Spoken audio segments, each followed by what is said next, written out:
ಉಪ್ಪಿಯವರ ಗರಡಿಯಿಂದ ಬೆಳ್ಳಿ ಪರದೆಯ ಮೇಲೆ ಮಾಡಲು ಬಂದ ಚಮತ್ಕಾರ.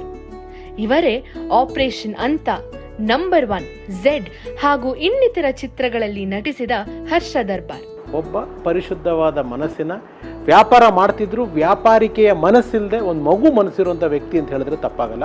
ಒಬ್ಬ ಚಂದದ ನಟನ ಬಣ್ಣದ ಬದುಕಿನ ಹಿಂದೆ ಇರುವ ನೈಜ, ಸತ್ಯ ಹಾಗೂ ರೋಚಕ ಕಥೆಗೆ. ಕೆಲವ್ರಿಗೆ ನಿಮ್ಮ ಊರು ನನಗೆ ಗೊತ್ತು ಬಿಜಾಪುರದ ಕಡೆಯವ್ರು ಅಂತ, ಬಟ್ ಕೆಲವರು ನೀವು ನಾರ್ತ್ ಇಂಡಿಯನ್ಸ್ ಅನ್ಕೊಂತಾರೆ. ಏನು ಸರ್, ಯಾವ ಮೂಲದವ್ರು ನೀವು? ನಿಮ್ಮ ಊರು, ನಿಮ್ಮ ಮನೆತನ ತುಂಬ ದೊಡ್ಡ ಮನೆತನ ಅಂತ ಕೇಳ್ಪಟ್ಟಿದ್ದೀನಿ. ಅದೇ ಟೈಮಲ್ಲಿ ನಾವು ಸಾಧು ಎಲ್ಲ ಫ್ರೆಂಡ್ಸ್ ಆದ್ವಿ.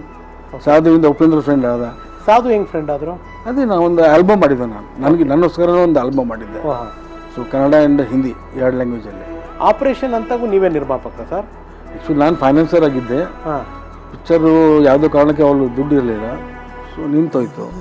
ಕತೆ ಕೇಳಿಸ್ಬೇಕಾದ್ರೆ ಅಂಬರೀಷ್ ಅವ್ರು ಹೇಳಿದರು, ಈ ಸಿನಿಮಾ ಅಂತೂ ಬರಲ್ ನೋಡಪ್ಪ ಉಪಿ ಅಂತ ಹೇಳಿದ್ರು.